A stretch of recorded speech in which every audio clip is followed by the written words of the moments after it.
네, 말소리 잘 들리십니까? 네, 잘 어떠신가요? 들립니다. 네. 네, 지금부터 메디스카이와 에듀큐레이션이 진행하는 이달의 수행평가. 이번 시간에는 경영학과를 가지고 한번 이야기를 나눠보도록 하겠습니다. 네, 우선 제 소개부터 간략하게 좀 드리고 시작하도록 하겠습니다. 네, 저는 윤한울 대표고요. 현재 지식팩토리 대표이사로 있습니다.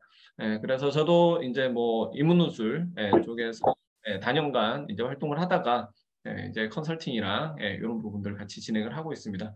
최근에는 뭐 면접 수업, 그다음에 뭐 의치한수 관련된 컨설팅, 그리고 뭐 학생부 관리 이런 부분 관련해서 진행을 하고 있고요.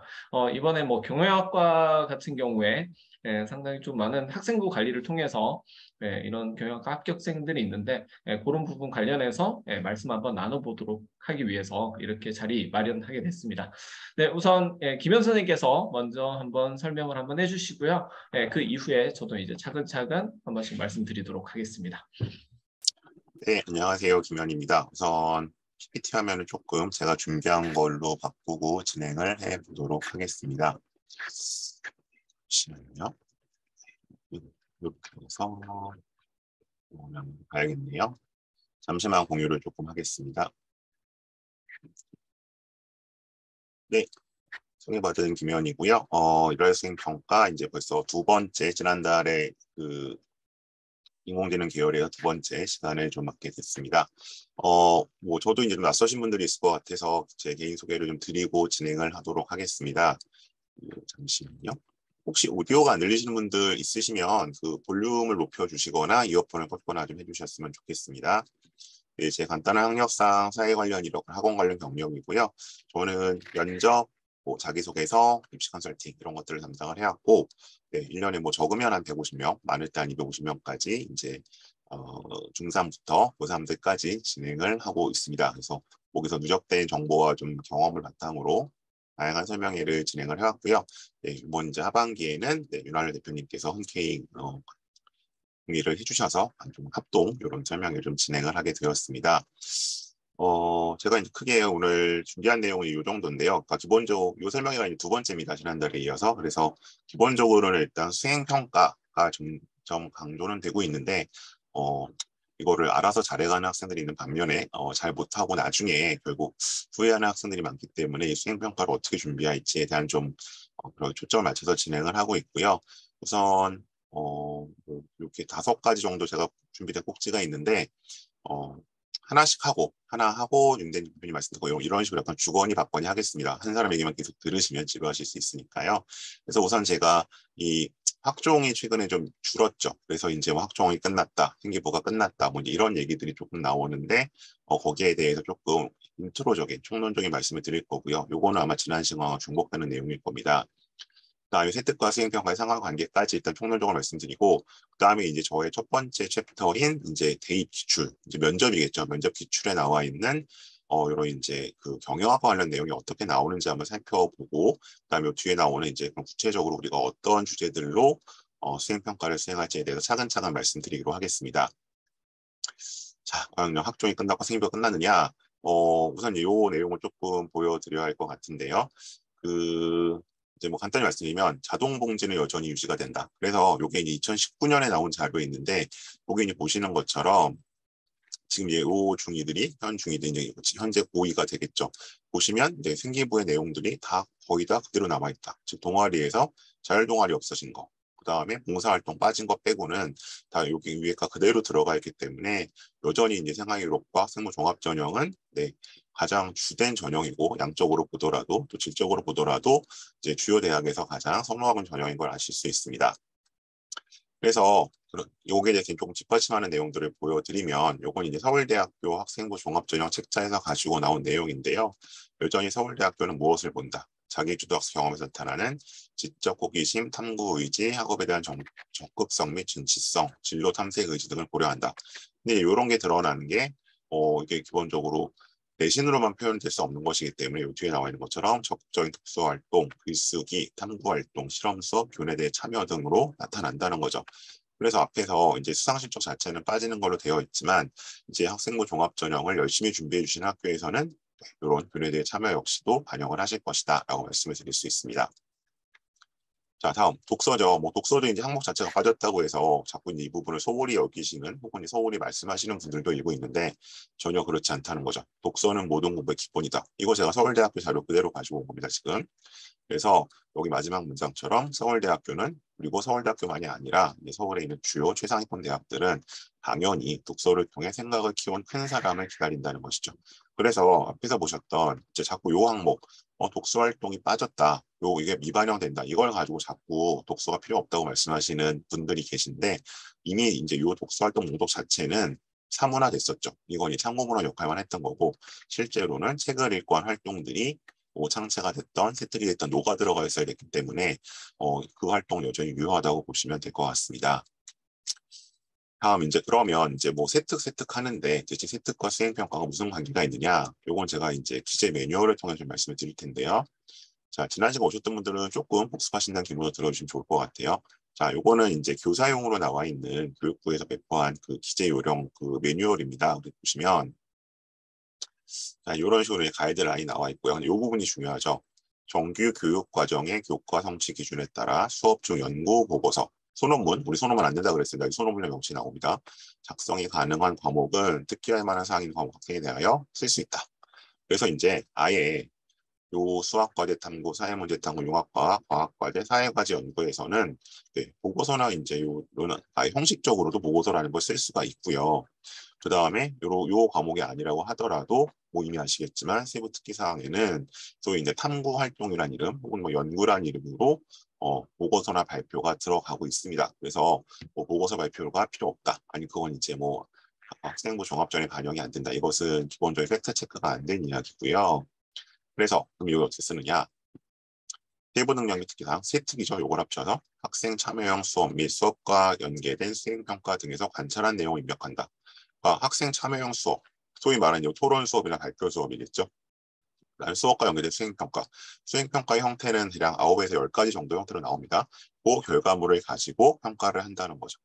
그래서 이제 뭐 나머지는 이제 굉장히 좀 약간 기술적인 내용이긴 한데 지필평가와 수행평가 결과를 토대로 과목별 성취 기준에 따른 성취 수준의 특성 및 참여도, 태도 등 특기할 만한 사항을 구체적이고 객관적으로 입력한다. 즉 이제 이런 말씀, 오늘도 예상 질문 중에 하나인데 열심히 내가 뭔가를 써갔는데 안 넣어주세요. 그거는 당연히 안 넣어주시는 게 맞고요. 원칙적으로 여기 즉 이 수행 평가가 나왔을 때 여기서 이제 내가 원하는 주제나 선호하는 아이템으로 잡아서 진행을 해야 된다는 거죠. 자, 좀 더 보면 자, 유의사항이 되어 있는데 뭐 이런 것들 쓸 수 없다. 뭐 공인어학 시험 당연히 안 될 거고요. 수상실적 당연히 명시적으로는 쓸 수 없고요. 뭐 교회 활동 당연히 쓸 수 없죠.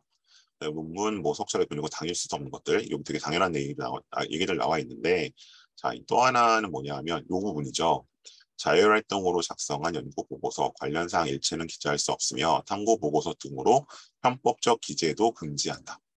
그러니까 학생이 임의로 선생님이 뭔가 내준 그런 공식적인 숙제도 아닌데 임의로 선생님 저 이거 해왔으니까 써주세요라는 거는 당연히 여기 쓸 수 없게 돼 있는 거죠. 그럼 뭘 쓰라는 거냐? 저희가 오늘 계속 말씀드릴 내용은 여기 보셨던 것처럼 수행평가.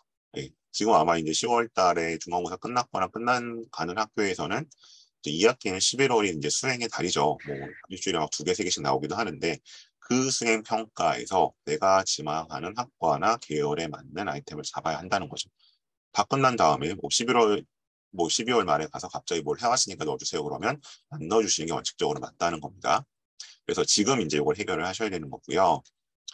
자, 그래서 이제 기본적으로 제가 학생부 종합전형이 여전히 유효하다. 그리고 수행평가가 세특에서의 핵심이다. 그래서 이 수행평가 주제 잡는 얘기를 드리는 겁니다. 저희가. 자, 오늘 그럼 우선 이 수행평가 주제를 잡는 데 있어서 첫 번째 소스로 삼을 수 있는 면접 기출문제를 한번 보도록 하겠습니다.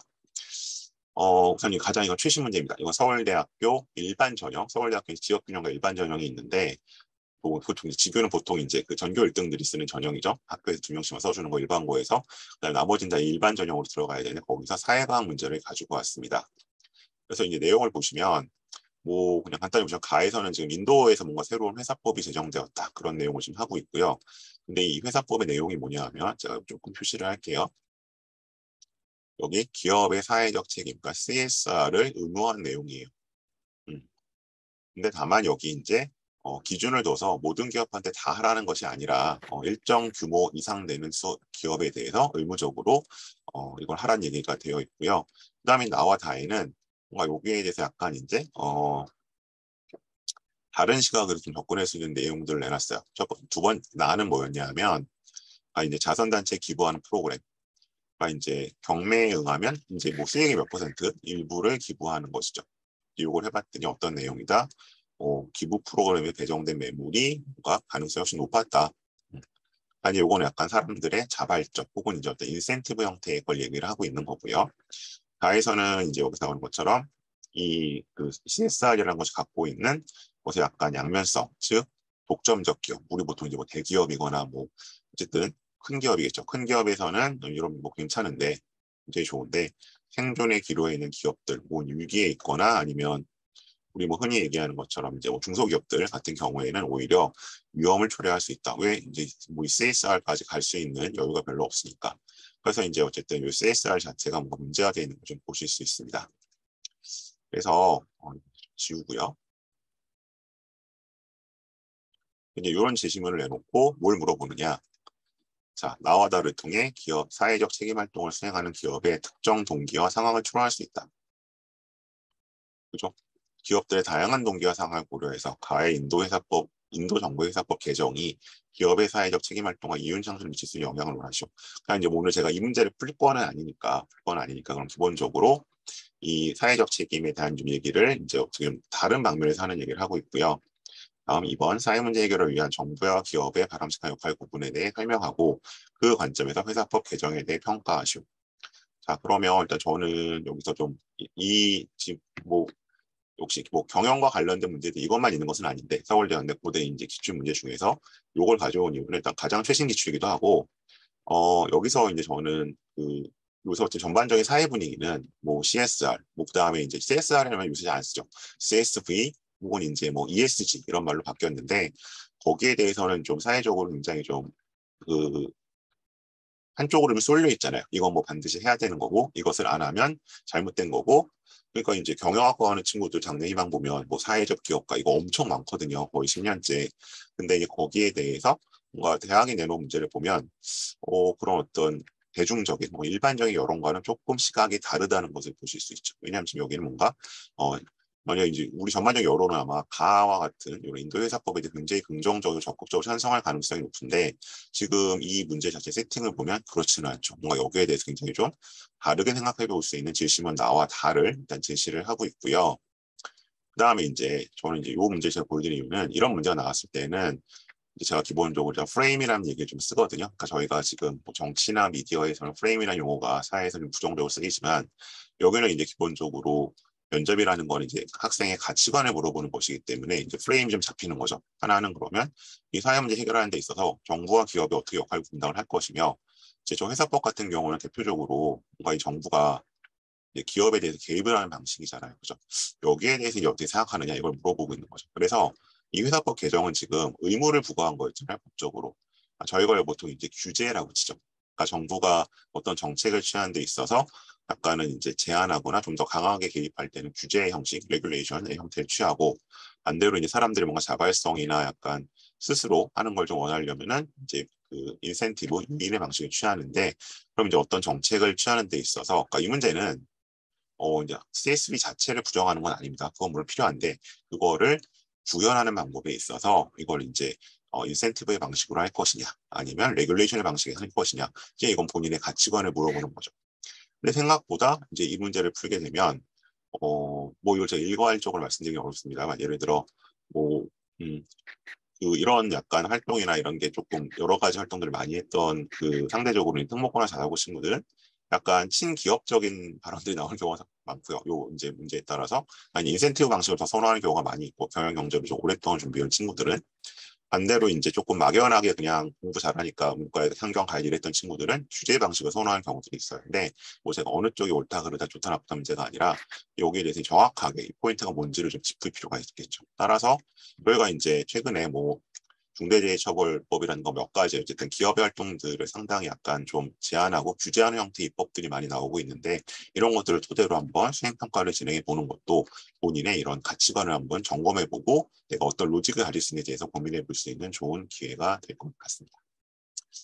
네, 그래서 일단 뭐 가장 최신 기출로 한번 말씀을 드려봤고요. 네, 그다음에 또 하나 기출은 요거 그냥 제가 간단히 보고 넘어갈 건데 요런 기출이 나온 적이 있어요. 2019년 문제였는데 그 공유 경제에 대한 거였어요. 그래서 요해 이제 이슈가 사실은 뭐가 있었냐 하면은 그 약간 그 뭐 승차 공유 서비스에 대한 얘기가 좀 이슈가 된 게 있었는데 뭐 꼭 그것 때문이라기보다는 이제 여기서 보시면 뭐 과거부터 있었던 혹은 다양한 형태의 이제 공유 경제 형태를 좀 물어보고 있고요. 이 문제에서는 그다음에 뭐 공통구조와 차이점 물어보고 마찬가지로 여기서 사회경제적 문제를 기존 사업자 공유업 사업자의 편입 쟁스라 마찬가지로 이제 이 문제도 학생들이 뭐 그런 거 많이 생각해요. 뭐 이 그 에어비앤비 같은 게 대표적인 그 이런 공유경제 모델이잖아요. 근데 거기서 뭐 컴플레인이 나오고 범죄가 발생하고 이렇게 얘기를 하는데 이 문제 역시 뭐를 물어보고 있냐면 여기서 보시는 것처럼 사회경제적 문제죠.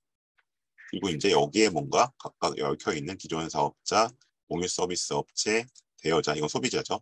뭐 저 공급업체죠. 그다음에 이용 소비자, 정부 이렇게 5개가 나와 있잖아요. 그러니까 사실은 이 뭔가 5개 문제를 모두 엮일 수 있는 건 당시로서는 뭔가 가장 큰 이슈가 됐던 건 사실은 그 뭐 카카오톡의 승차 공유 서비스, 그 택시업계랑 크게 부딪혔던 거 그 문제였죠. 그래서 기본적인 사회과 문제에서는 인문학 문제하고 다르게 약간 시사성 있는 문제도 나오기 때문에 그런 걸로 수행 평가를 진행하시는 것도 괜찮을 수 있다. 그렇게 좀 기출 문제 통해서 대학들이 기본적으로 이제 경영 쪽에 오는 친구들, 사회과 문제를 풀어하는 친구들한테 어떤 좀 로직이라든가 배경을 갖고 있어야 되는 요구하는지를 좀 살펴봤습니다. 네, 일단 저 여기까지 말씀드리고요. 그다음에 윤 대표님 말씀 듣고 제 다음 또 챕터 진행하도록 하겠습니다. 네, 윤 대표님. 네, 알겠습니다. 네, 원래 주제가 경영학과 세트 설명인데, 김현사님께서 매우 묵직한 기출 문제까지 한번 훑어주셨습니다.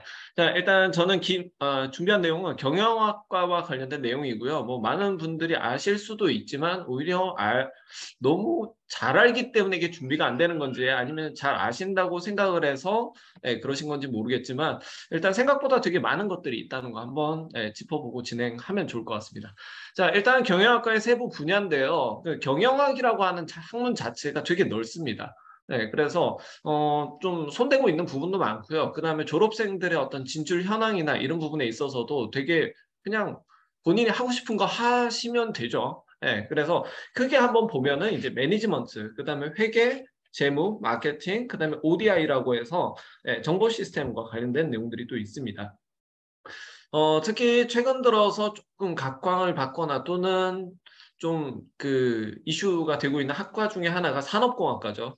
그래서 산업공학과 같은 경우에는 사실 이제 컴퓨터공학과에 준할 만큼 코딩을 좀 많이 하는 편이고요.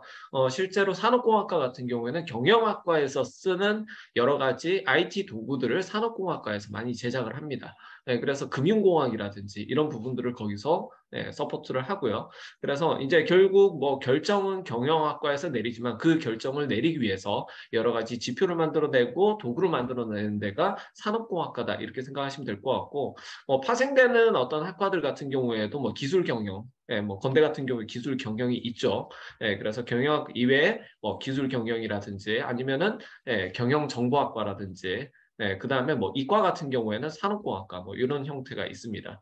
자, 그래서 무엇보다도 이게 좀 결이 다른 게 사실은 저희는 이제 버크만 진화를 통해 가지고 이제 진단을 하잖아요. 그러면은 회계 쪽으로 가는 친구하고 마케팅으로 가는 친구가 결이 다릅니다. 그러니까 진학을 하는 부분은 경영학과에 관한 내용인데 실제로 이제 회계를 진행하는 친구들은요 같이 걸쳐서 가는 학과가 사실은 이제 행정학과 쪽입니다. 행정학과, 수학과 또는 회계학과. 이쪽 라인이 같은 비슷한 라인으로 묶이고요. 그다음에 이제 마케팅을 하려고 하는 친구들 같은 경우에는 경영학과 또는 언론홍보학과 또는 심리학과를 같이 거는 경우가 꽤 있습니다. 그러니까 여기서 나타나는 회계라고 하는 부분은 되게 정량적인 부분들, 특히 수치에 대한 분석이 상당히 좀 중요한 그런 요소들이 있습니다. 자, 그리고 좀 시스테믹해야 되는 그런 특징들이 있고요. 그에 비해서 이제 마케팅이라고 하는 요소는 상당히 좀 구미를 당기게 할 수 있는, 한마디로 사람의 심리를 자극해야 되는 소비자의 어떤 B2C, 그러니까 소비자를 대상으로 하는 B2C 산업의 어떻게 보면 최전선에 있는, 최전방에 있는 그런 부서이기 때문에 소비자에 대한 피드백을 바로바로 받습니다. 그래서 사람을 접할 때 이 논리적으로 맞는다 하더라도 이게 감정적으로 그렇지 않은 경우 상당히 좀 문제가 됩니다. 그래서 뭐 예를 들어서 지금 얼마 전에 뭐 SPC 관련해서 좀 이슈들이 많죠. 그래서 지금 뭐 그 이슈된 내용 중에 하나가 뭐 직원이 공장에서 일하다가 사망했는데 거기에다가 이제 빵을 보냈다고 해서 엄청나게 두들겨 맞았습니다. 그러니까 회사 입장에서는 되게 좀 억울할 수는 있어요. 그리고 우리 회사 제품이 빵인데 장례식장에 이제 빵을 보낸다라고 하는 부분에 있어서 회사 입장에서는 상당히 신경을 쓴 거죠. 근데 소비자나 아니면 사람의 어떤 감정적인 입장에서는 지금 빵 공장에서 지금 빵 만들다가 죽었는데 걷다 대고 지금 빵을 갖다 놓냐? 라고 하면서 감정적으로 이제 들어오는 거죠. 그만큼 이게 마케팅이라고 하는 것 자체도 사실 이건 뭐 엄밀히 말하면 마케팅보다는 이제 다른 요소들이 끼어 있지만 그만큼 사람의 감정적인 요소를 감안하는 게 상당히 쉽지만은 않습니다. 그래서 이게 회계라든지 이런 정량적인 요소보다는 좀 더 다른 접근을 요구한다라고 하는 측면에서 회계를 할 친구하고 마케팅을 할 친구는 상당히 좀 다르고요. 그 외에도 이제 매니지먼트와 같은, 그러니까 딱 회사를 만들어야 된다라기보다는 조직 자체를 이끈다라고 할 수도 있습니다. 그러니까 회사 같은 경우에도 이게 수익을 목적으로 하는 경우도 있지만 수익을 목적으로 하지 않는 어떤 비영리 단체라든지 이런 경우도 있다는 거죠. 그런 거 같은 경우에는 결국 사람들을 모아서 여러 가지 일을 해야 되는데 사람이 없으면 일을 못 하죠. 돈을 많이 버는 그런 집단이 아닌 경우에는 비전을 제시를 해줘야 되거든요. 그런 경우에 있어서의 어떤 조직 이론이라든지 뭐 조직 행동론, 인사관리 등등의 여러 가지 내용들이 있습니다. 그래서 경영학과 같은 경우에는 상당히 좀 많이 퍼져 있다. 그래서 사실 경영학 안에서도 뭔가의 세부적인 내용들을 조금 픽할 필요가 있다. 이 부분 한번 말씀을 드리고 싶고, 그리고 이제 경제하고 경영학과 상당히 많이 뭐 비슷하게도 생각을 하시는 경우도 있기는 한데 엄밀하게 이제 다른 학문이죠.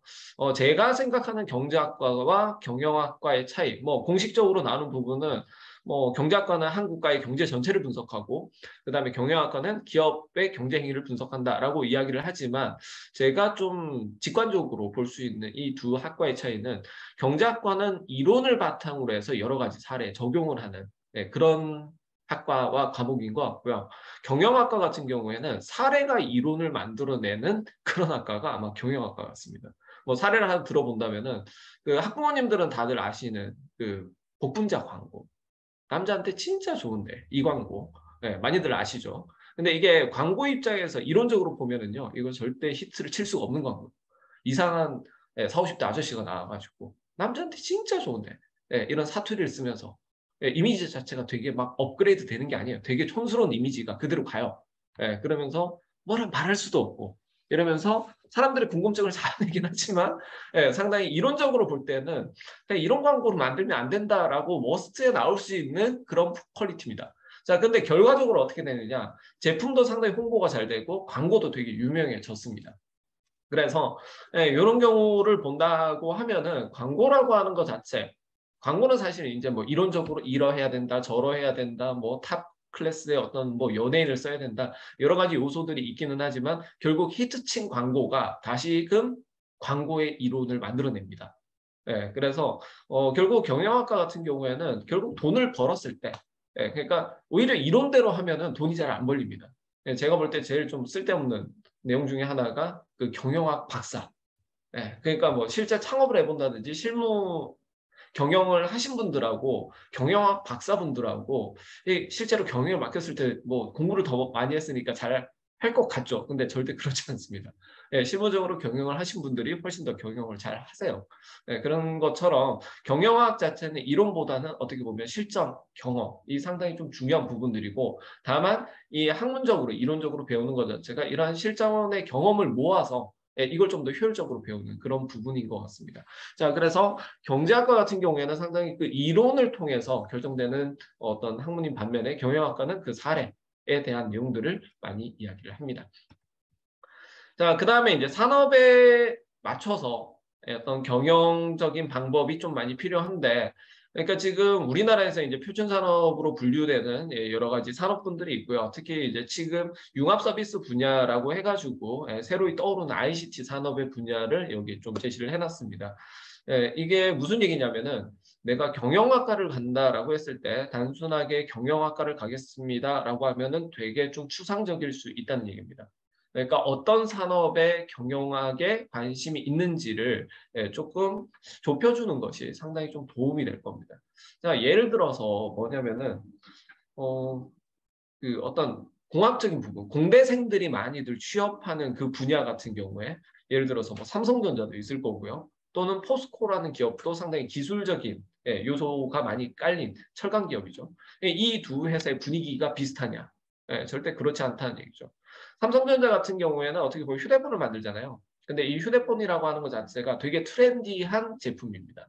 6개월에 한 번씩 기능이 바뀌고요. 6개월에 한 번씩 업그레이드가 돼서 새 제품이 나옵니다. 한마디로 순환 주기가 되게 빠르고요.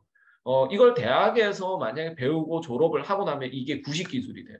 그러니까 회사 들어가서 다시금 공부를 계속 해야 됩니다. 근데 철강 쪽은요, 이게 좀 다르죠. 안정적으로 생산만 하면 됩니다.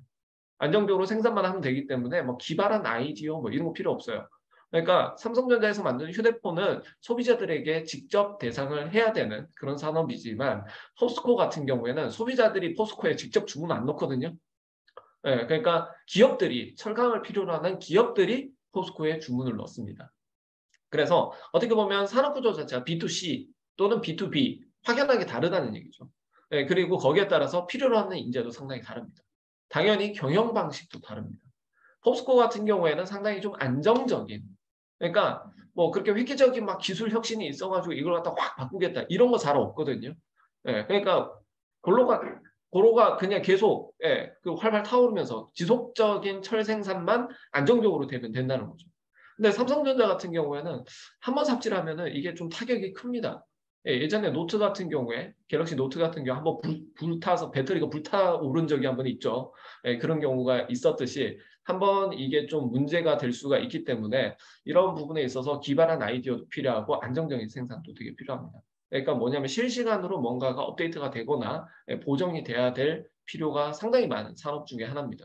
그래서 여기에 따라서 이제 경영 방식도 상당히 다르다는 거죠. 신속하고 트렌디한 부분을 많이 반영을 해야 되는 경영 방식과 안정적인 생산 자체가 주된 경영 방식이 상당히 다르다는 얘기입니다. 그래서 여기에 나타나 있는 뭐 제조업의 어떤 형태가 다를 거고요. 금융 서비스, 보험업이 또 다를 거고, 그 다음에 어떤 교육 서비스에 관한 내용이 또 다릅니다. 그래서 특히 교육 서비스 같은 경우에 마케팅 기법이 완전 다르거든요. 그러니까 교육 서비스가 되게 혁신이 없는 산업 중에 하나입니다. 그래서 교육 서비스 같은 경우에는 뭐 전통적인 어떤 마케팅 방식을 지속하죠. 엄마들에 대한 마케팅. 그게 지속되는 반면에 온라인 마케팅이라든지 이런 대중적인 마케팅이 잘 안 먹히는 곳 중에 하나가 사실은 교육 서비스이라고 볼 수도 있습니다. 자, 그래서 다음에는 이제 마케팅 방법론으로 넘어갈 거고요. 그 김현 선생님께 다시 바톤을 넘기도록 하겠습니다. 네, 다시 가겠습니다. 네, 그래서 우선 이제 주제로 한번 구체적으로 어떤 주제들이 가능할지를 한번 말씀을 더 드려보도록 하겠습니다. 자, 먼저 이제 스튜어드십 코드라는 걸 조금 말씀을 드려볼까 하는데요. 이건 이제 최근에 떠오른 이슈는 아닙니다. 최근에 떠오른 이슈는 아니고 한 3년 전쯤 굉장히 이제 부상을 했다가, 그죠? 2019년 이제 기사를 보셔도 다시 조금은 이제 가라앉는 듯한 얘기를 하고 있는데, 그래도 이제 계속 반복적으로 제기되고 있는 문제죠. 그래서 스튜어드십 코드로 당시에 이제 좀 이슈가 됐던 거는 이제 대한항공입니다. 대한항공이 뭐 땅콩 해양 사건을 비롯해서 지금 여러 가지 문제들로 계속 구설수에 오르다 보니까 이제 여기 국민연금이 여기서 받고 있는 이제 그런 지분에 대해서 뭔가 좀 행사를 해야 되는 거 아니냐, 내지는 뭐 대한항공의 경영에 대해서 뭔가 약간 개입해야 되는 거 아니냐 이런 얘기가 나왔었는데, 그래서 이제 요것과 관련된 것이 약간 떠올랐었고, 근데 반대편에서는 연금 사회주의라고 해서 이제 뭐 결국 연금을 관리하는 걸 주체는 기본적으로 정부이기 때문에 그럼 정부가 개별 기업의 이제 뭐 인사라든가 운영에 개입하는 것은 문제가 있다, 이런 식의 좀 문제 제기가 있었던 거죠. 그리고 이슈가 좀 있었고요. 그래서 나오는 것처럼 관련된 것도 좀 나왔었고, 그래서 아무래도 이제 이런 경제지 쪽에서는 아무래도 좀 이제 이걸 좀 비판적으로 부정적으로 좀 보는 견해가 많았고요. 그다음에 약간 이제 진보적인 진영 내지는 이쪽 진영에서는 이제 좀 개입을 해야 된다, 네, 이런 쪽에 좀 논의들이 좀 있었죠. 그래서 한번 이제 구체적으로 한번 제가 이제 학생들한테 처음에 뭐 왔을 때 이 스튜어디십 코드를 제가 예를 들어서 뭐 경영 관련 세특 특강 할 때도 좀 한 적이 있고, 아니면 이제 그 다음에 아이템으로 제안을 한 적도 있는데 생각보다 학생들이 많이 낯설어해서 일단 어떤 내용인지 한번 잠깐 영상을 조금 같이 보시고 가면 좋을 것 같습니다. 영상을 한번 잠깐, 길지 않으니까 한번 같이 보겠습니다. 잠시만요, 제가 공유를 좀 할게요.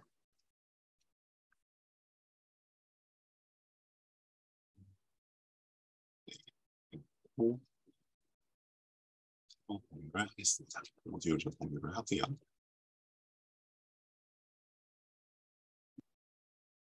네, 시작하겠습니다. 네, 직장 다니시는 분들은 매달 월급에서 일정 금액만큼 떼서 이 국민연금을 내게 돼 있죠. 이게 나중에 소중한 내 노후 자산이 될 텐데, 이 국민연금은 이걸 걷어서 그냥 가지고 있는 게 아니고 투자를 합니다. 이 600조 원이 넘는 돈을 굴리는데, 이 중에서 이 국내 주식에 투자한 게 한 131조 원쯤 됩니다. 이 상당수 기업에서 이 숨은 대주주 역할을 해왔거든요.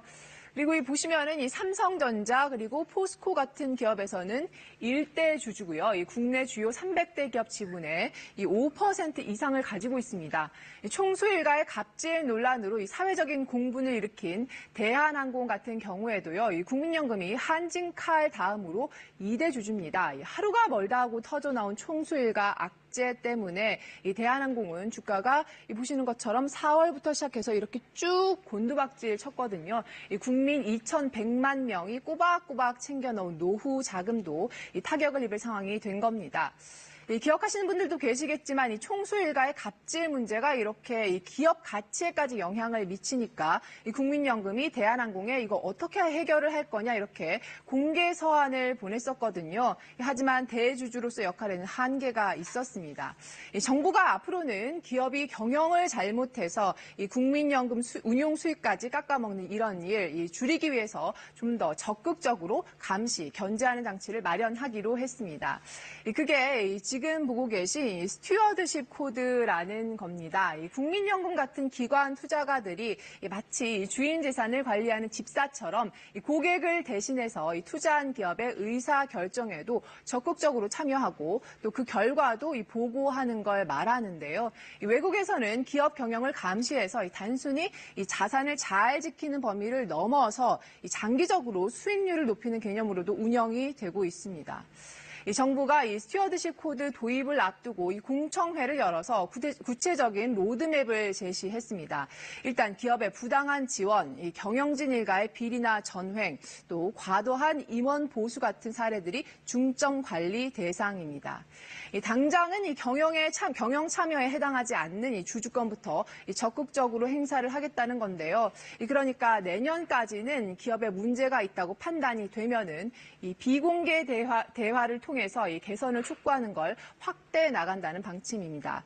그리고 나서 내후년 그러니까 2020년부터는 이사나 감사 선임 또 재무제표 승인에 반대하는 것까지도 좀 더 적극적으로 활동을 하겠다는 겁니다. 또 삼성 합병에서처럼 잘못을 되풀이하지 않도록 국민연금이 중대 결정을 할 때는 찬반 여부를 사전에 공개하기로 했습니다. 이렇게 시장의 큰 손인 국민연금이 앞으로 적극적으로 목소리를 내면은 시장에 주는 메시지도 그만큼 커질 수밖에 없습니다. 재계에서는 정부가 기업 경영에 과도하게 간섭하는 거 아니냐 이런 우려를 제기를 합니다. 또 한편에서는 대주주로서 국민연금이 기업 가치 높이는 적극적인 경영 참여는 어떻게 할 건지 이건 쏙 빠졌다. 이걸로 기업을 압박할 수 있겠냐 이런 비판도 있습니다. 정부는 이런 의견들을 검토를 해서 이번 달 26일에 최종안을 결정하기로 했습니다. 친절한 뉴스였습니다.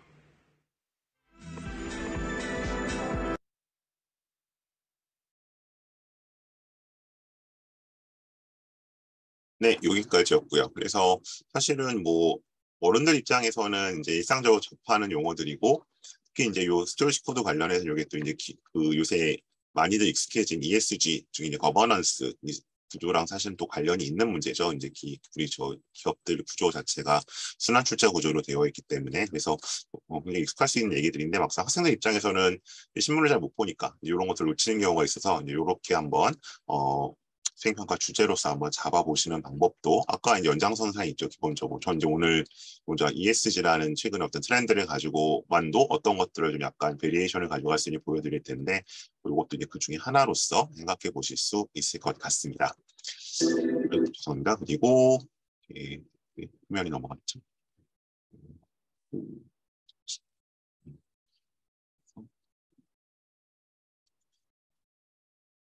네, 그래서 이제 다음에는 제가 책 얘기로 넘어갈 건데요. 그 전에 또 윤 대표님의 마케팅 이야기를 듣고 오도록 하겠습니다. 네, 윤 대표님, 진행해 주세요. 네.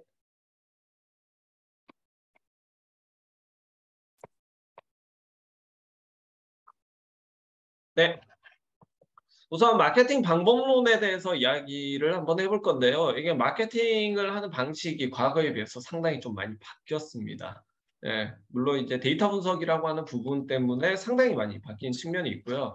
그래서 요새 언론 홍보나 광고, 뭐 이쪽으로 하시는 분들 중에서 빅데이터나 AI 쪽 연구하시는 분들이 상당히 많이 늘었습니다. 그래서 지금 뭐 경영학하고 경제학하고 차이가 사실은 이제 수학에 있다 이런 식으로 이야기하는 친구들도 있는데, 지금은 경영학을 가든 경제학을 가든 뭐 문과의 어느 과를 가든 사실은 이제 수학을 못하면 상당히 좀 대학원 이상을 가기가 매우 껄끄럽습니다. 요새는 다들 통계 처리를 하거든요. 그리고 예전처럼 뭐 SPSS를 쓰는 경우보다는 R이나 파이썬을 쓰는 경우가 훨씬 많습니다. 그래서 지금 코딩도 해야 되고 수학도 해야 되고 이런 부분들에 대한 부담이 상당히 크기 때문에 어쨌든 간에 경영학과에서도 상당 부분 수학을 많이 기반으로 하고 있습니다. 자, 일단 NLP에 대해서 소개를 좀 드릴 텐데요. NLP는 Natural Language Processing이라고 해서 자연어 처리 분석이라고 이야기를 합니다. 자연어 처리라고 하는 거는 인간들이 쓰는 언어죠. 이 인간이 쓰는 언어를 컴퓨터가 알아먹게 하기 위해서 여러 가지 이제 도구들을 쓰는 겁니다. 자, 컴퓨터가 알아먹게 한다는 얘기는 결국 이걸 숫자화 시킨다는 얘기인데, 그럼 인간의 언어를 어떻게 숫자화를 시키느냐? 이미 다 되어 있습니다. 자, 일단은 word to back이라고 하는 함수를 씁니다. 그러면은 어떤 특정 단어가 가지고 있는 그 좌표 값이 나타나요. 예를 들어서 뭐 사과랑 배가 있으면은 유사한 위치에 잡힌다는 그런 부분들이 있고요. 그리고 말뭉치라고 하는 부분들이 있는데, 이게 본래 지난 2007년, 8년까지 추진이 되다가 중단이 됐다가 다시금 재개가 돼서 지금 얼마 전에 다시 업데이트가 됐던지 아마 그런 걸로 알고 있는데, 그러니까 정부 차원에서 많이 진행을 합니다. 그래서 말뭉치를 가지고 여러 가지 단어들을 분석을 하고 그거에 나온 결과물을 가지고 다시금 분석을 하는 그런 내용입니다. 여기에 나타나 있는 TF, IDF라고 하는 부분은 간단하게 말씀드리면 그 문서 안에서 갑자기 설명을 드리려고 하니까 그 문서 안에서 좀 독특한 내용만을 뽑아내는 기술입니다. 예를 들어서 학생부를 가지고 저희가 TF-IDF 기술로 뽑아내거든요. 사실은. 그러니까 저희 회사에서 이제 그 작업을 진행을 하는데, 어떻게 하냐면 학생부 같은 경우에 선생님들이 이제 세트 작성할 때 이제 복붙을 하는 경우가 꽤 있으시죠. 그러면은 이 학생의 어떤 학생부 안에서 복붙한 내용은 어떤 부분이고 이 학생만이 독특하게 가지고 있는 내용이 어떤 거냐, 그런 부분을 이제 판별을 합니다. 사실은 이제 입사관들 같은 경우에는 그 프로그램에 떠요. 다른 애들도 있는 그런 내용들 있잖아요. 몇 번 이상 반복되는 어구나 이런 거는요, 밑에 밑줄이 커집니다. 요거 반복되는 단어라고. 그래서 이 학생만 가지고 있는 독특한 어떤 특징적인 부분을 뽑아낼 때 우리는 TF-IDF라고 하는 기술을 써서 뽑아내는 그런 기법들이 있습니다. 그래서 이렇게 뽑아낸 단어들을 가지고 여러 가지 조합을 하기도 하고요. 그 다음에 이 단어가 가지고 있는 의미를 연결함으로써 궁극적으로 이 어떤 화자가 의미하는 바가 어떤 형태로 되는지, 그리고 그 의미하는 바에 따라서 내가 피드백을 준다면 어떤 형태로 피드백을 해야 되는지, 이런 부분들이 있습니다. 그래서 인공지능이 응답을 하게 될 때 그게 인간인지 인공지능인지 판별하는 테스트를 튜링 테스트라고 이야기를 하죠. 그래서 이런 부분을 발전을 시켰을 때 어떻게 할 수 있냐? 일단 시각화가 가능합니다. 이 워드 클라우드 많이들 보셨죠? 많이들 보셨고 도표 통계화를 시킬 수도 있고요. 여기에 나타난 것처럼 3차원 그 다차원의 어떤 위치값으로 나타낼 수도 있습니다. 그래서 우리가 코사인 유사도 측정을 통해 가지고 이것에 대한 유사값을 측정할 수도 있고요.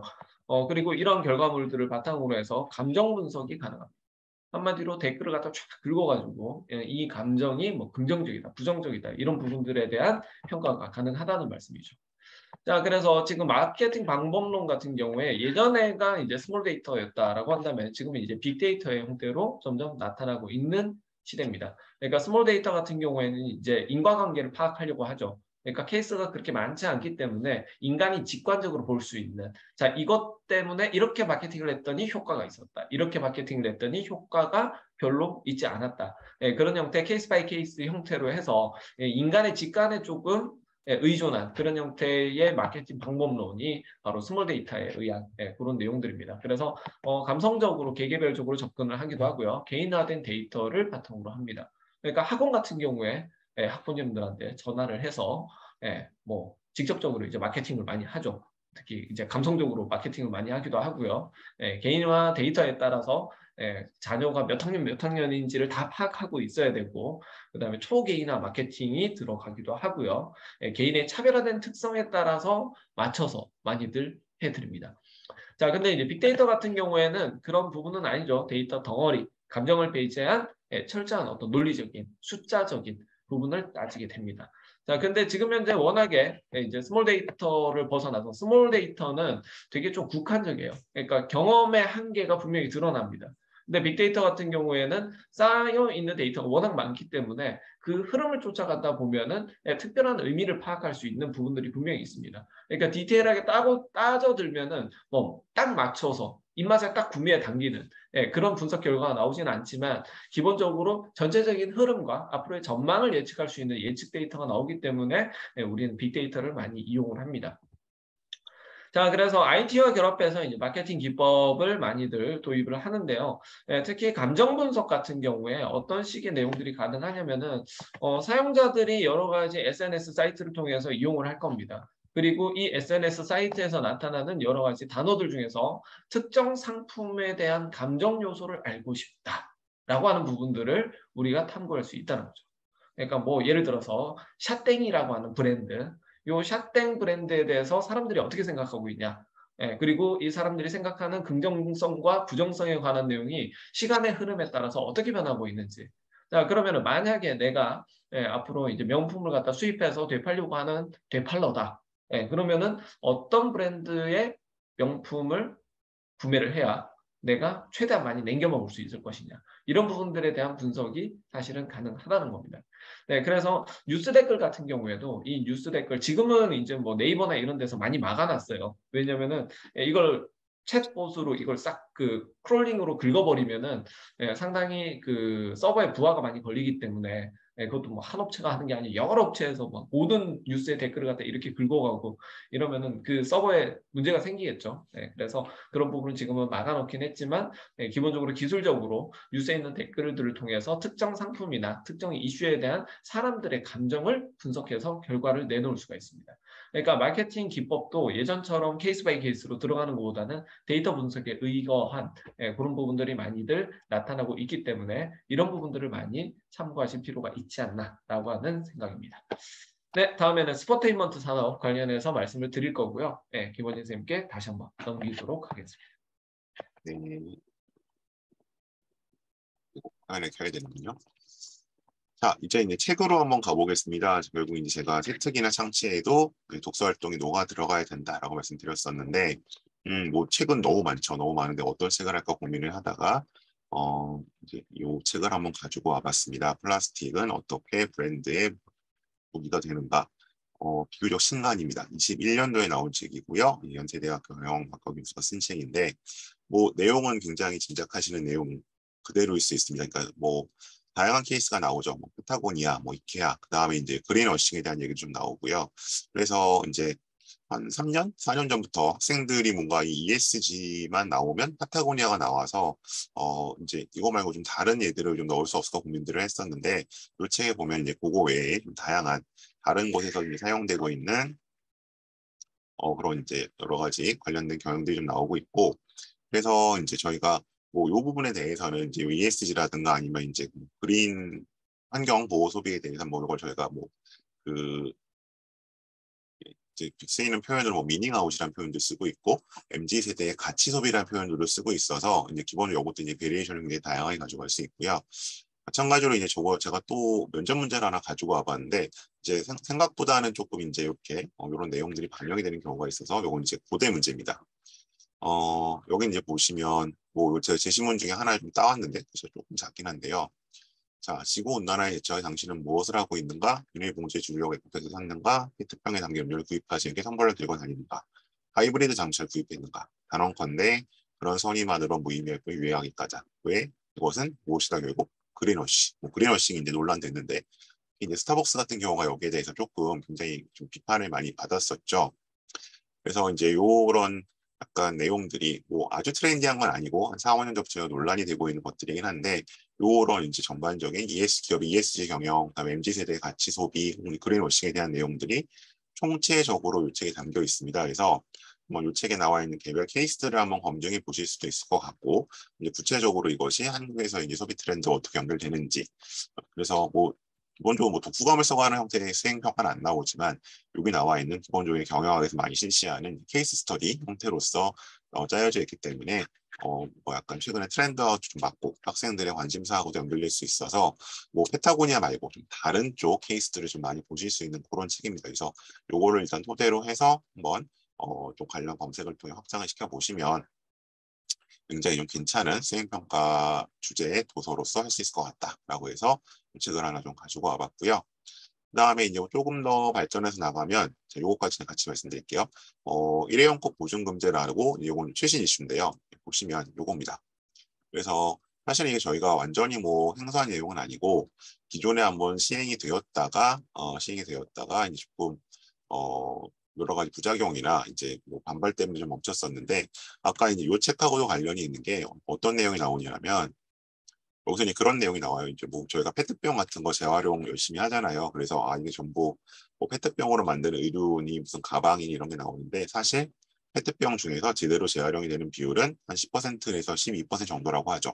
그래서 뭐 여러 가지 이유는 재활용이 안 되고 있는데 마찬가지로 이제 여기서도 일회용 컵이 우리가 다 갖고 오면 뭐 쓸 수 있을 것 같지만 생각보다 회수율이 굉장히 낮고 우리가 생각하는 것보다 그다음 회수가 된다고 하더라도 얼마나 실효성이 있을지에 문제가 있다는 거죠. 특히 이 부분에서는 이 일회용 컵 보증금제를 시행하는 데 있어서 뭐 업주들이 이걸 추가로 좀 씻어야 되는 것이라든지 아니면 뭐 보증금을 일일이 챙겨줘야 되니까 이제 인력과 노력이 이제 필요한 부분인데 이것들을 이제 아주 작은 영세 자영업자까지 부과하는 게 문제라는 거죠. 그래서 이게 지금 특히 코로나하고 좀 맞물리면서 일회용 컵 이거 코로나 때문에 안 그래도 일회용 컵을 더 써야 할 판인데 과연 이게 되겠느냐 좀 밀려 있는 상태고요.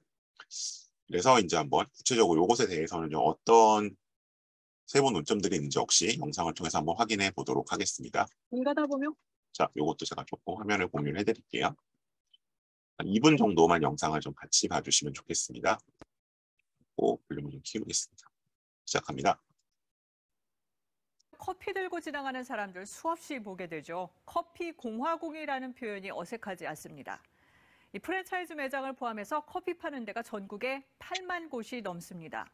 일회용 컵도 많이 쓸 수밖에 없는데 이 패스트푸드점에서 쓰는 음료 컵까지 합하면 한 해 동안 프랜차이즈 매장에서 쓰는 일회용 컵 28억 개 정도로 추산됩니다. 국민 한 명이 1년에 56개 쓴다는 계산이 나옵니다. 이런 일회용품 사용을 조금이라도 줄이자는 취지로 6월부터 일회용컵 보증금제가 다시 시작됩니다. 하지만 이 코로나 시대에 일회용품 규제가 잘 되겠냐는 우려도 있고요. 실제 종이컵을 편리하게 반납할 수 있는 방법이 관건으로 보입니다. 박영민 기자가 보도합니다. 서울의 한 커피 전문점. 주문하신 음료 나왔습니다. 주문한 음료는 여러 번 쓸 수 있는 컵에 나옵니다. 사용한 컵은 기계에 넣으면 됩니다. 미리 냈던 보증금도 자동으로 돌려받을 수 있습니다. 하루에 커피를 한 2~3잔씩은 마시는데 쓰레기가 너무 많이 나와서 좀 줄여볼 수 있으면 줄여보고자 해서 사용하고 있긴 합니다. 6월부터는 이런 보증금제가 의무화됩니다. 대상은 커피 판매점과 패스트푸드점 등 38,000여 곳. 플라스틱, 종이컵을 사용하면 보증금 300원을 내야 합니다. 문제는 회수율입니다. 패스트푸드점과 커피점에 시행되던 일회용 컵 보증금 제도가 폐지됩니다. 2003년에도 보증금제가 도입됐지만 5년 만에 실패로 끝났습니다. 반납 방법이 불편해 회수율이 40%에 불과했기 때문입니다. 때문에 이번에는 소비자 편의성을 최대한 높이는 데 주력했습니다. 보증금은 음료를 구입한 매장이나 보증금제 적용을 받는 다른 매장에서도 돌려받을 수 있습니다. 길거리에 방치된 일회용 컵을 주워 반납해도 됩니다. 환급도 현금, 계좌이체 등 소비자가 선택할 수 있습니다. 아무래도 이 반납기가 많은 곳에 이제 이렇게 있으면은 좀 더 다양하게 많은 분들이 한꺼번에 여러 개를 같이 반납할 수 있으면은 이제 좀 시간 절약도 되고. 회수된 일회용 컵은 전문 재활용 업체가 가져가 재생원료 등으로 사용합니다. 또 찾아가지 않은 보증금은 플라스틱 재활용 기술 개발 등 공적 목적에 사용합니다. KBS 뉴스 박영민입니다. 네, 여기까지고요. 그래서 이것도 좀 2가지 방법으로 이제 저희가 한번 진행을 해볼 수 있을 것 같은데요. 첫 번째는 2003년에 이제 시행해서 실패를 했었는데, 그럼 이번 제도는 뭐가 다른지, 이게 이제 비포랑 애프터를 한번 비교해 보는 거겠죠.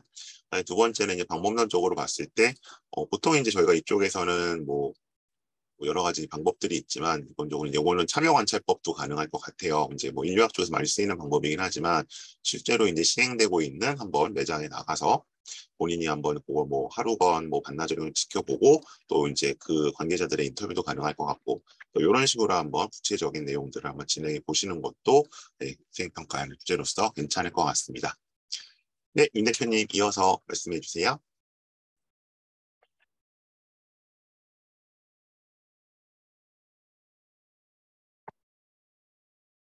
네. 네, 이번에는 스포테인먼트 산업 관련해서 이야기를 좀 드릴 텐데요. 스포테인먼트는 뭐 스포츠와 엔터테인먼트의 합성어죠. 근데 최근 들어서 이 스포테인먼트 산업에 대해서 상당히 좀 이슈가 많이 되고 있기도 하고, 학생들도 되게 엔터테인먼트 산업이나 스포츠나 이런 부분에 관심을 가진 학생들이 상당히 좀 많았습니다.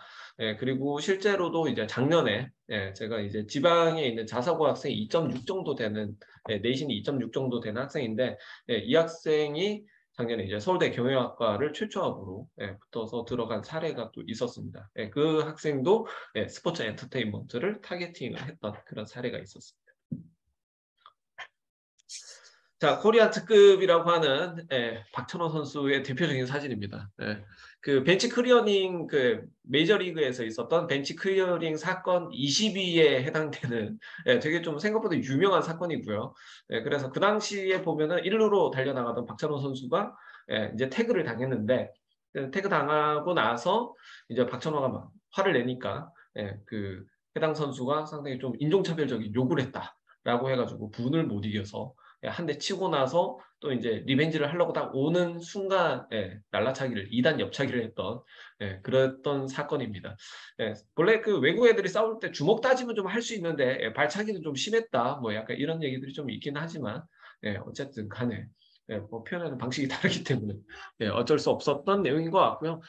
그래서 어쨌든 뭐 그 박찬호 선수 같은 경우에 이 선수가 물론 이제 박찬호 선수보다도 되게 좀 강렬한 인상을 남겼던 김병현 선수도 있기는 했습니다. 근데 박찬호 선수를 코리안 특급이라고 했던 여러 가지 이유 중에 하나가 사실 우리나라의 어떤 시대상과 되게 좀 연관이 되죠. 그러니까 박찬호 선수, 그다음에 박세리 선수. 이 두 선수 같은 경우에는 1997년 11월에 우리나라가 이제 IMF로부터 구제금융을 받게 되죠. 그러면서 이제 우리나라의 위상이 확 떨어진 이 상황에서 박찬호 선수가 또 그 쟁쟁한 외국인 선수들을 다 제끼고 다저스에서 그렇게 승승장구하면서 국민들에게 되게 좀 큰 대리만족감을 주었습니다. 그러니까 이게 또 서구, 미국 특히 미국권 국가들에게 이제 한 방 얻어 맞은 거죠. IMF 이제 외환위기가 온 거 자체는 이제 그런 부분도 있고 물론 이제 정부의 어떤 문제도 있겠지만 상당히 좀 치욕적인 내용이다라고 볼 수도 있었는데 그런 어떤 떨어졌던 자존심이 조금은 회복이 되는 그런 사례가 됐기도 했습니다. 그래서 박찬호 선수가 있었고 그 다음에 이제 김연아 선수 같은 경우에도 상당히 큰 좋은 이미지를 좀 가지고 있습니다. 최근에 이제 결혼하셨다고 하는데 축하드리고 어쨌든 물론 이제 이분의 남자친구가 되기 위해서는 슈퍼 남친 K를 한번 거쳐야 된다라는 얘기들이 분명히 있었습니다. 그래서 누가 남친이 될까 되게 궁금해했는데 아니나 다를까 그분 같은 경우 신상이 엄청나게 틀렸죠. 그래서 그 자리는 함부로 접근하는 자리가 아닌 죽는 자리죠. 어떻게 보면. 자, 그걸 뒤로 하고 자, 김연아 선수가 상당히 좀 유명하다 못해 상당히 위대한 선수로 평가받는 이유 중에 하나가 뭐냐. 우리나라가 정말 피겨 불모지죠. 어떻게 보면 빙상이나 아니면은 겨울 동계 스포츠 자체가 사실은 좀 썼었는데 그런 어떤 뭐 쇼트트랙도 이제 점차 성장을 하고 그러면서 이제 파급 효과가 빙상 쪽에서 나타나면서 결국은 이제 피겨까지도 금메달을 이제 만들어내는 그런 쾌거를 이루기는 했습니다. 근데 이제 그 피겨 같은 김연아 선수 같은 경우에는 워낙에 또 불모지에서 이제 성장을 하기도 했고, 그 다음에 오죽했으면 이제 대한민국이라고 하는 국적이 최대 핸디캡이다. 뭐 이런 얘기들이 많이 나왔습니다. 그러니까 국가적으로 보탬이 없이 혼자 승승장구하면서 살아난 잡초 같은 이미지가 또 있습니다. 그래서 결과가 워낙 또 잘 나왔기 때문에 상당히 좋은 이미지를 유지를 할 수가 있죠. 자, 그래서 사실은 이제 스포츠라고 하는 부분이 조금 그렇습니다. 일단은 동질감을 형성을 할 수가 있어요. 특히 이제 롯데자이언츠가 뭐 우승을 하면은 나한테 떡고물이 떨어지는 것도 아니고 내 월급이 오르는 것도 아니에요.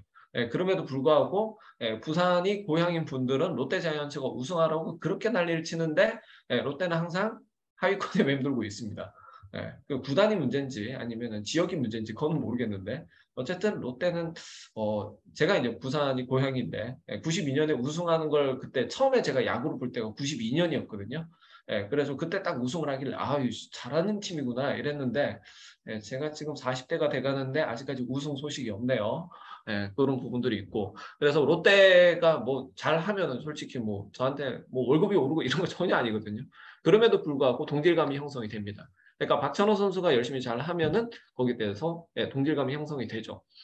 자, 그 다음에 두 번째 유무형이 공존하는 내용입니다. 그러니까 다들 보면은 뭐 박찬호라고 하는 선수가 있고 그 다음에 실제로 던지는 공이 있는데 이게 왜 무형이냐라고 이야기를 하지만 실제로 이것을 판매하는 것은 이미지를 판매하는 겁니다. 그러니까 박찬호 선수 이러면은 별명이 붙잖아요. 코리안 특급이라고 하는 이미지가 나타납니다. 즉 무슨 얘기냐면은 우리는 어떤 제품을 사용한다라고 하지만 사실은 제품 사용보다는 이미지를 소비한다라고 하는 게 현대사회에서는 좀 더 적절한 이야기일 수 있습니다. 그러니까 애플을 사용하는 것 자체가 사실 우리나라에서 애플 제품 사용하면 정말 불편할 수 있거든요. 왜냐하면 일단 페이가 안 돼요. 페이가 안 되고 그 다음에 처음 쓰는 분들은 애플에서 쓰는 프로그램이 있죠. 갑자기 기억이 안 나는데 프로그램을 갖다가 쓰면 처음에 동기가 잘못하면은 자료가 다 날아간대요. 날아가는 부분을 상당히 많이 경험을 합니다. 그래서 애플 제품 우리나라에서 사면 또 AS나 이런 부분들도 문제가 좀 있고 그러니까 그 자리에서 직접 고쳐주는 게 아니라 주로 리퍼로 바꿔주죠. 그리고 추가 비용을 내야 되고 그러니까 여러 가지 면에서 되게 쓰기가 불편하긴 해요. 그럼에도 불구하고 사람들은 쓴다는 얘기죠. 어떤 면에서 아이폰을 쓰면은 뭔가 좀 세련된 느낌? 뭔가 좀 돈이 있어 보이는 느낌, 뭔가 최첨단을 달리는 느낌 이런 부분들이 좀 있습니다. 그래서 이런 부분이 이미지를 좋아하는 거거든요. 그러니까 이 스포츠 팀 같은 경우에도 어떤 팀을 선택해서 가느냐 그게 본인의 이미지를 판매하는 것과 동일시됩니다. 그러니까 뭐 지역을 타고난 사람들이 어쩔 수가 없어요. 제가 태어난 게 하필이면 부산이라 어쩔 수 없이 롯데 팬이 되고 뭐 이런 부분이 있는데 그 외에 다른 종목들 같은 경우에는 뭐 내가 만약에 어떤 좋아하는 구단을 정할 수 있다라고 한다면은 적절히 본인의 이미지와 맞는 구단을 선택할 수가 있다는 얘기입니다. 자, 그래서 스포츠는 유형 또는 무형, 제품, 서비스 등 다양한 형태로 존재가 가능하고 특히 스포츠 같은 경우에는 왜 인기가 좋으냐? 비예측성이거든요. 얼마 전까지는 아니죠. 몇 년 전에 이제 월드컵에서 우리나라가 독일을 2대0으로 이긴 적이 있었죠. 그렇게 될 거라고 누가 예측을 했겠습니까? 왜? 앞전 2게임에서 다 졌거든요. 근데 유일하게 1승을 올렸는데 그게 독일이었다는 얘기죠. 자, 그것처럼 스포츠는 어느 누구도 결과에 대한 예측이 불가능하죠. 그러니까 제가 이제 롯데 팬인 게 물론 이제 부산에서 태어나서도 있지만 롯데 팬이면 누구나 기억하는 게 84년도 최동원 선수를 누구나 기억을 하죠. 7게임 중에서 5게임이 나와서 4승을 올린 이상한 선수가 있었습니다. 그래서 이런 어떤 비예측성 그리고 드라마틱한 내용 이런 부분들이 스포츠의 되게 큰 특성입니다. 한마디로 뭐냐면 이걸 갖다 다 모았을 때 이 스포츠는 사람을 되게 홀리는 재주가 있어요. 그러니까 사람들의 이성을 마비시킵니다. 그래서 오죽했으면 3S 정책이라고 해서 뭐 독재자들이 이제 권력을 잡을 때 그런 요소를 많이 활용을 했겠습니까? 그래서 스포츠가 그런 관계에서는 상당히 좀 특징들이 강하고요. 실제 이 스포츠 마케팅에 대한 실무적인 부분을 논의를 할 때 특히 제가 이제 세특에서 많이 녹여낸 부분들은 좀 통계를 이용한 부분이었어요. 특히나 이제 선수의 어떤 그 운동 능력 또는 퍼포먼스를 알아내기 위한 통계 분석 능력. 특히 뭐 NBA나 이런 쪽 같은 경우에는 통계가 되게 잘 나와 있거든요. 그리고 국내 같은 경우에도 야구가 되게 좀 잘 나와 있습니다. 예를 들어서 어떤 선수들의 이제 데이터를 모아서 이 선수가 올해 어떤 성적을 낼 것이냐라고 하는 부분을 좀 예측할 수 있는 데이터가 너무 어떨까. 그리고 이 지표상 떨어지는 데이터인 사람, 그리고 점점점 올라가고 있는 선수, 이런 식으로 이걸 좀 데이터를 분석한다면 추후에 이제 구단 운영을 할 때 좀 고평가돼 있는 선수, 그리고 저평가돼 있는 선수들을 충분히 좀 갈라칠 수 있지 않을까?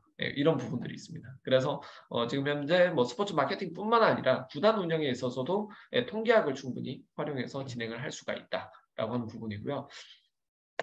스포츠 마케팅의 세부 영역 보시면 스폰서십, 회사가 스포츠 이벤트에 뭐 후원 행사 명을 사용하거나 이런 경우 있죠. 그래서 뭐 코카콜라배 뭐 무슨 게임 대회 이런 거라든지 그런 게 있습니다. 자, 그다음에 라이센싱에 관한 내용이 있고요. 머천다이징, 그리고 인도스먼트.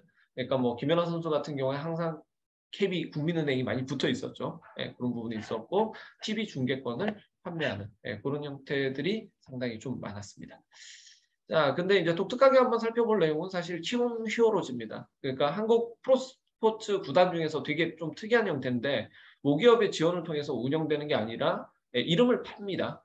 그래서 처음에는 이제 우리 히어로즈, 그 다음에 넥센 히어로즈, 그 다음에 키움 히어로즈, 지금 현재 키움 히어로즈죠.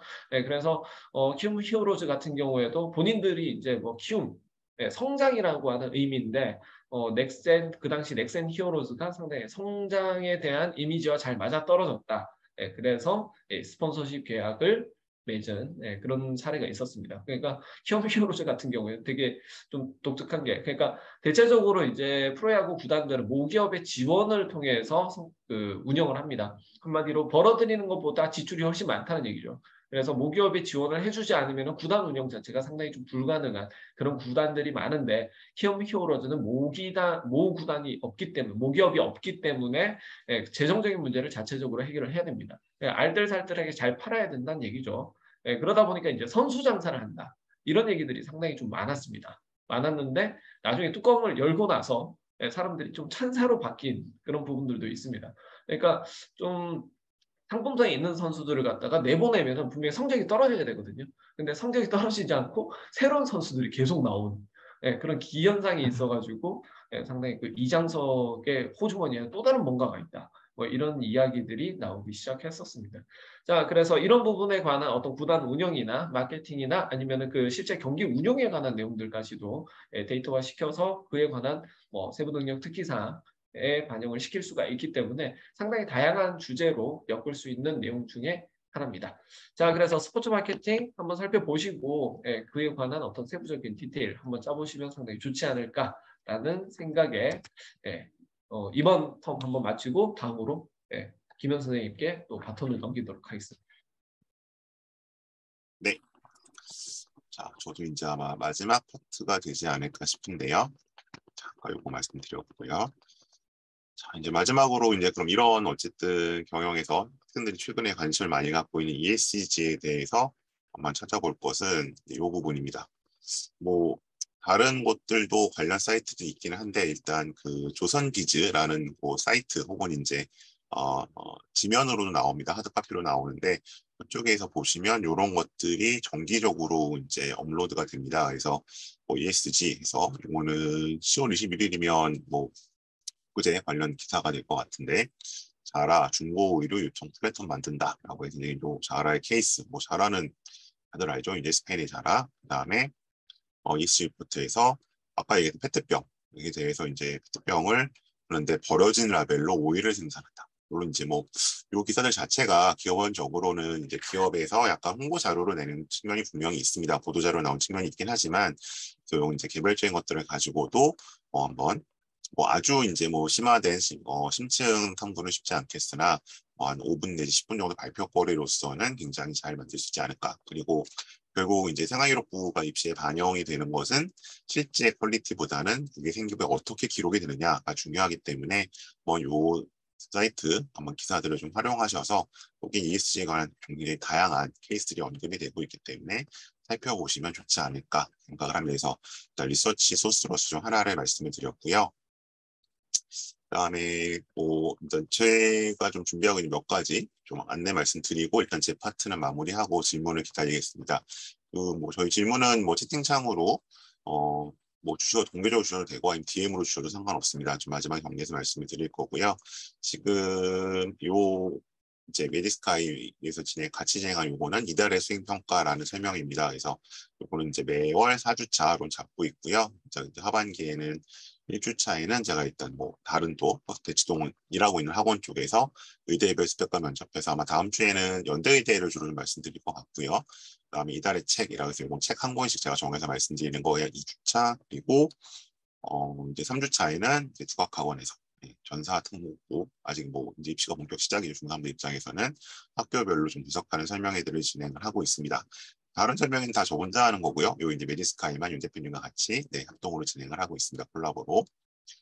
그리고 오늘 뭐 여기 거의 다 중3이식 고등학교 고3은 없으시죠. 하지만 이제 주변에 혹시 고3들 있으시면 이런 면접 프로그램 제가 진행을 하고 있고, 그리고 이제 아마 그 메디스카이 통해서도 한번 홍보가 된 거기 때문에 이제 뭐 한창 지금부터 한 3주 정도 계속 이어지죠. 필요하신 분들 연락 주시면 좋겠고요. 그리고 11월에는 제가 이런 식으로 일단 오프라인 강의도 할 예정입니다. 이제 고입 자소서 완성반도 있고, 그다음에 겨울방학 프로그램도 좀 진행 예정으로 있어서 이건 또 메디스카이 통해서 추후에 제가 원샷 패키지라는 걸 겨울에 운영을 하는데 다시 공지를 좀 드리도록 하겠습니다. 그리고 일단은 여기 제 왼쪽에 있는 요거는 일단 저 메디스카이 밴드는 아니고 제가 운영하고 있는 이제 네이버 밴드입니다. 그래서 뭐 지나간 설명의 영상이나 아니 자료들 오늘 나왔던 자료들 같은 거 디테일한 것들 보시려면 이쪽 밴드에 가입을 해주시면 뭐 메디스카이만큼은 아니겠습니다만 남은 기간 동안 입시에 큰 도움을 받으실 수 있을 것 같습니다. 네, 오늘 제가 준비한 내용 이 정도고요. 혹시 뭐 질문들 주시면 이따 윤 대표님 발표 마치고 함께 답변을 드리도록 하겠습니다. 네, 윤 대표님 저는 끝났습니다. 마무리 좀 해주세요.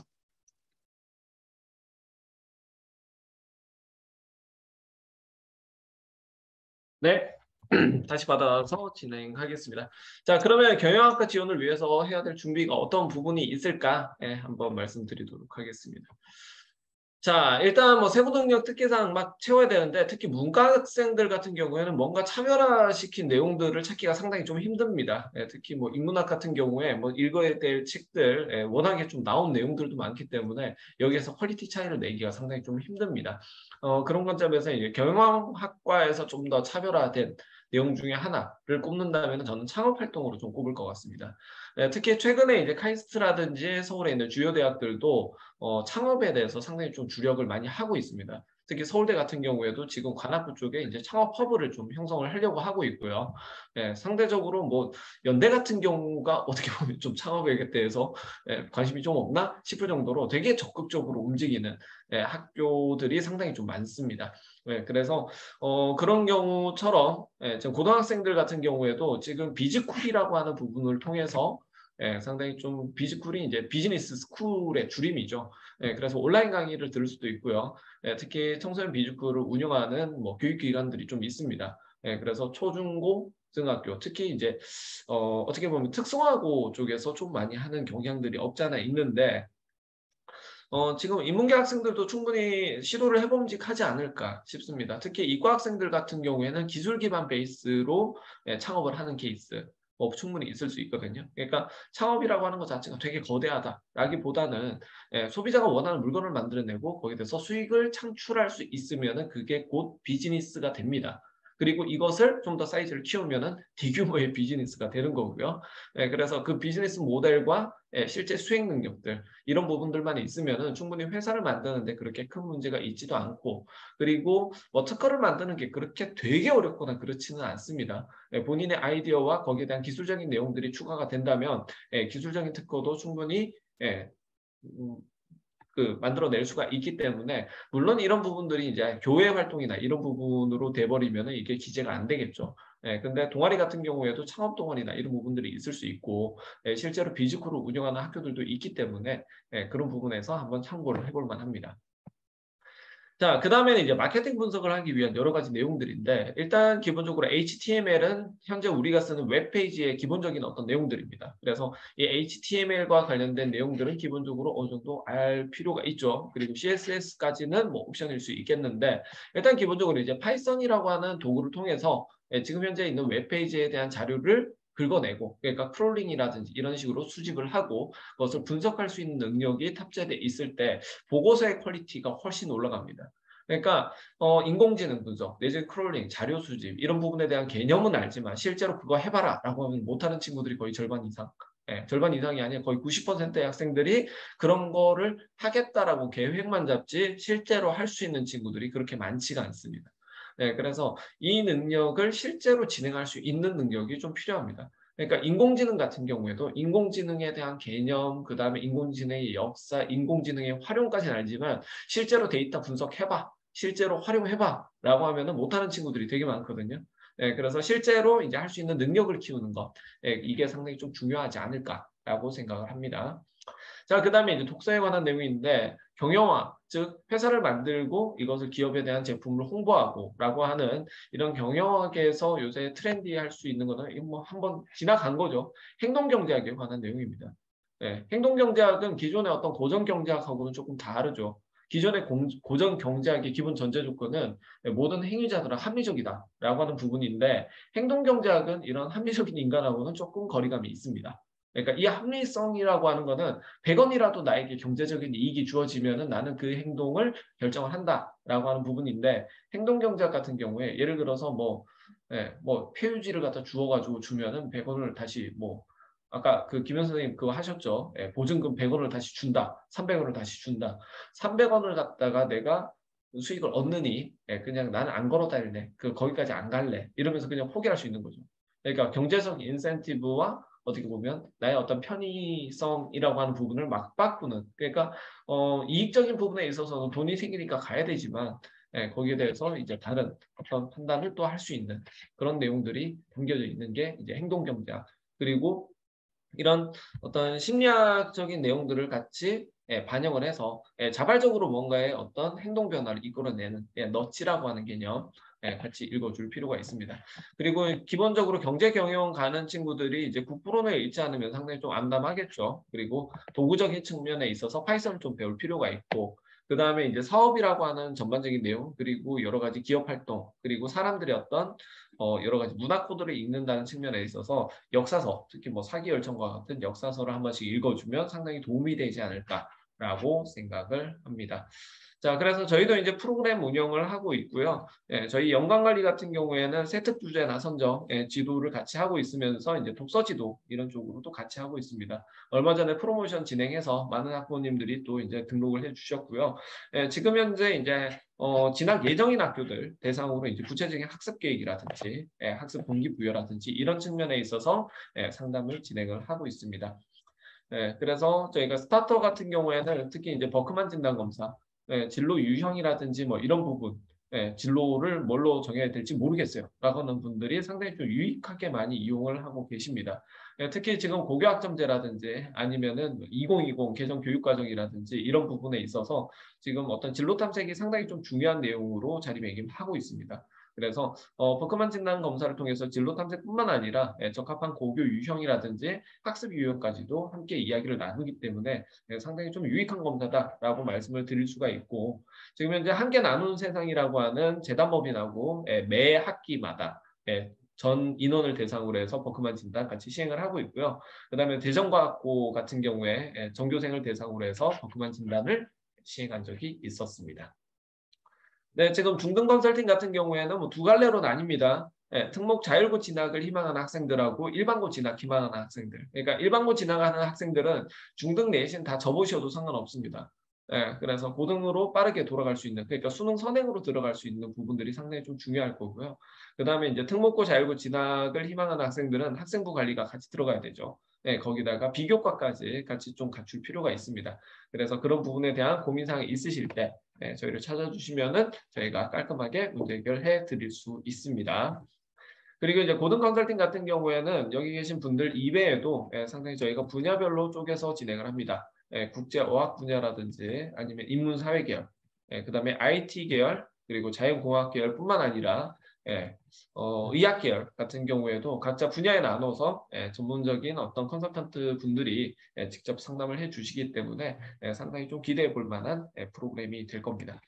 네, 저희가 준비한 거는 여기까지고요. 혹시나 지금 오늘 설명회나 이런 부분 들으시면서 문의사항 있으시면은 한번 올려주셨겠죠. 근데 아마 그 다른 답변이 없으신 걸로 봐서는 질문이 추가로는 없으신 것 같고요.